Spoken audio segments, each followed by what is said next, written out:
friends, Andy Vegan. I make a fruit salad with nuts today. That's my usual breakfast. The other part of my daily diet is a large green or vegetable meal. Only today I heard an interview, it was a summary of a critical research about healthy nuts. What is so healthy about nuts and so. And the opening of that overview of the actual research by Dr. Greger was the main causes of premature death are not eating red meat or so. No, too little fruit, too little veggies, second, third, and fourth, and fifth. But too little fruit, too little veggies. That's what I cover with my main meals. And by the way, the main cause of death premature is food, wrong food, nothing else. That's the main cause statistically. So it's interesting, right? And so it seems I'm not so bad here with my idea to present you healthy food, right? to transition to vegan, because without the food aspect of the veganism, the health aspect, maybe the least important ethically. Yeah. So many vegans say it's not a diet, and so okay, I get it. But without the diet aspect, without the healthy food, we might have never had a global vegan movement. Because look at the statistic from the Vegan Society in London in the UK. They found 2014, when they had a 70 years anniversary, this Vegan Society, they said until last year, 2013 then, nothing about veganism in the public. In Google search, in restaurants, nobody wanted to be vegan since the 70 years. And all of a sudden, 2013, boom!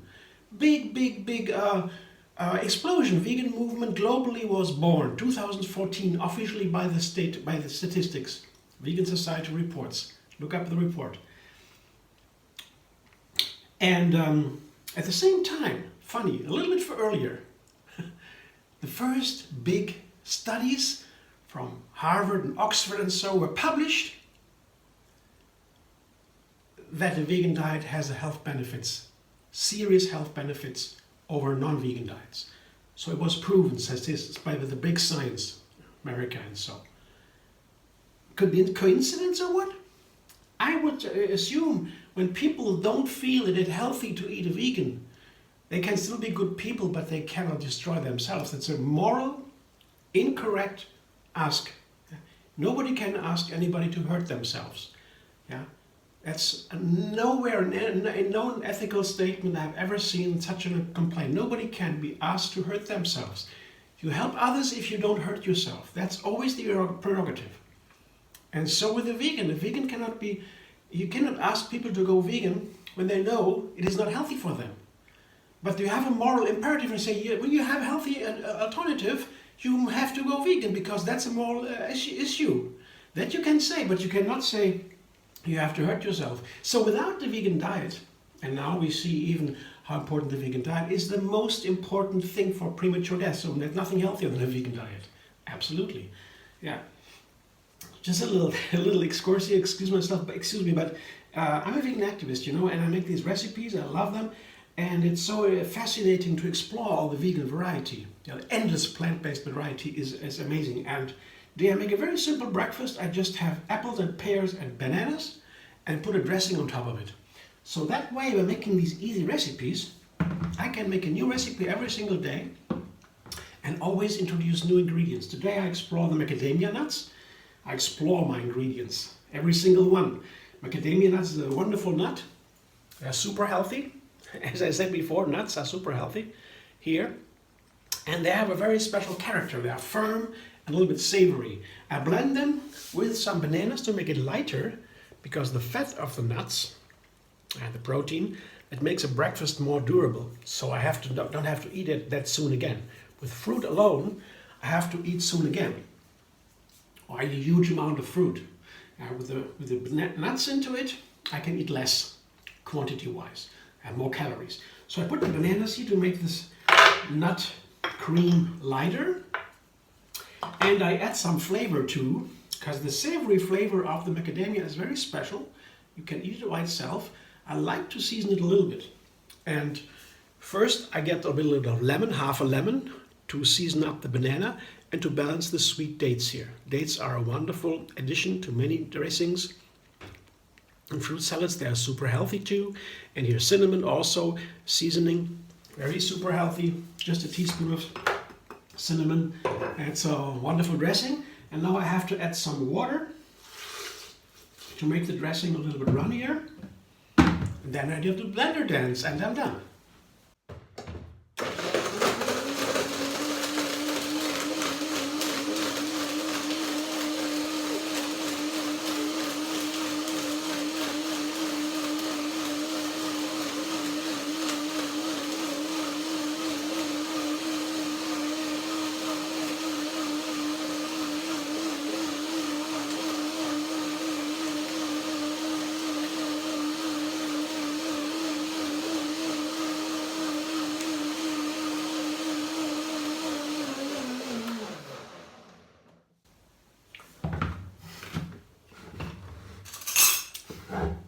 It looks nice, the texture is nice, it's not too thick, because for a fruit salad it's always important to me, I found, is the dressing too thick or too thin, or is it right? You know, the dressing doesn't only add nutrition to the fruit salad, it gives it more nutrition, it makes it more filling. It also connects the ingredients and makes it more delicious. Can be a background, as a canvas where you paint your colors on. Then the fruits and the nuts in the fruit salad, they are the colors, so to say. The dressing is the canvas. They can have different functions, different jobs, the dressings. But to my favorite foods, I make always dressing for salads and for fruit salads. It's really so much fun. It gets so much variety. You can put everything in dressings. It's so amazing. Tastes very nice. Oh yeah, lemon makes it fresh. The nut, of course, makes it a little bit heavy. Nuts are fat, of course, healthy fat. And it makes it heavy, so the freshness of the banana and the lemon, that really lights it up. That's nice. And then the cinnamon, of course. I have to do a second blending in a minute. Now the nuts are broken down. You can soak a little bit. Once they're broken down, they soak fast. Do a second blending and it's nicely creamy. It has to be creamy. A second blending is needed. Otherwise I would have to have the nuts pre-soaked. Maybe 3-4 hours before I soak the nuts. I don't need a second blending. A second blending after a couple of minutes saved me the soaking. But if you want to soak, go ahead, no problem. Soaking is also good. Yeah, another topic. Here, 1 apple. And the same amount of pears. There's actually 2 pears, a little bit more. But these are really fascinating pears. They are yellow and small, and they turn pretty quickly. They get soft, they turn soft, ripen quickly. And then you have to use them fast, because the pears are then the most delicious when they are at the brink, and you have to eat them like an avocado, almost.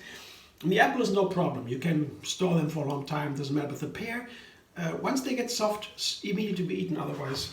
But otherwise, apples and pears are almost the same. Same calories. An apple has maybe almost 100 calories. Yeah. Pear is the same. And the same nutrients also. The same fiber. The only thing is different is a pear makes you eliminate the water in the body, the liquids. And the apple makes you eliminate the the fiber and all these things. Yeah. They are the different things. They're one for the kidney, the other for the intestine, rather. But otherwise they are pretty much the same, yeah, from the nutrients. And the banana here, also a neutral element. Yeah. It's always, oftentimes it's nice to have some banana in the fruit salad as a background also, like the dressing in a similar way. And I put some nuts in the salad too, because with apples and pears I always think about hazelnuts first. That's perfect for me. I love hazelnuts, the filberts, for the fruit salad. And what I do is I will break them up a little bit. This is a spontaneous decision. I would just want to put them on the cutting board and just barely touch them with a chef knife. Not all of them, but some, because they jump open into halves, and when they are open, it's a little bit nicer to put them into the mouth. But you don't need to do that if you don't want to. I just like the the hazelnuts a little bit, because they jump open like as if they were made to do that. I don't know. Here, that's a perfect combo. Yeah, very simple. All ingredients very easy to get in the country where I am. Apples, pears, bananas, and hazelnuts. That's always there. Blender dance one more time.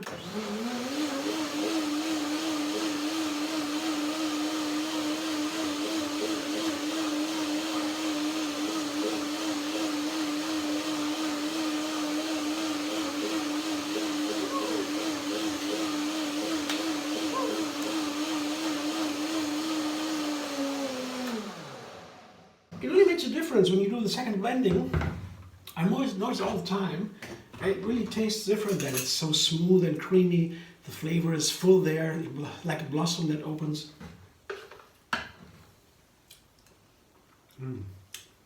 Yeah. All the flavors are there. Very nice. A little bit lemony. It's nice because the flavors from the ingredients are always a little bit diluted when you toss it, because then they have to cover all the ingredients and then they have a little bit of different flavor. So I over season my dressing usually a little bit. It's a little bit more sour, and I would like it without the salad. For a smoothie, for example, these dressings can also be almost smoothies, yeah? Almost plant milks. Banana milks, I call them banana nut milks, banana milks. That's a banana milk, yeah. But then I would take less lemon. I would take a little bit less sour. But for the fruit salad, that would be the perfect balance, I would say. Also, the lemon makes the other ingredients here, the apples and the pears, keeps them fresh, and the bananas in the fruit salad, not only the dressing. When I prepare a fruit salad, most time I spend, once the choice is made which fruit I put in, most time I spend cutting and cleansing, cutting or paring the fruit. Some fruit more than others, take more time than others. But that's the most I take the time for cutting fruit. Vegetables are easier to cut usually. When I make a veggie dish, that's not a big problem. It's mostly with the with the fruit. That's more work. Takes a lot of time. So I think people maybe a little bit comfortable making fruit salads as a little bit much. I don't know. But when I do it, I like that. I like to touch the fruit, to play with them a little bit. When I do that, and I have to set them on the counter, I like to sprinkle a little bit of lemon juice on the apples and pears especially, because then they don't turn brown. And then a little bit nicer when they are still fresh. Here, look at that. That's my fruit salad today. Isn't that beautiful? They're always different. That's what I like so much. And it's not just a fable. It's not just a spleen. It's science about it. You know, the greater the variety of your menu over the year, the healthier the diet. Plants, of course, always plants. Thanks for watching. I hope you enjoy. If you like my video, subscribe, MD Vegan on YouTube. Have another recipe every single day. And find me on Facebook, Instagram, Pinterest, and Twitter.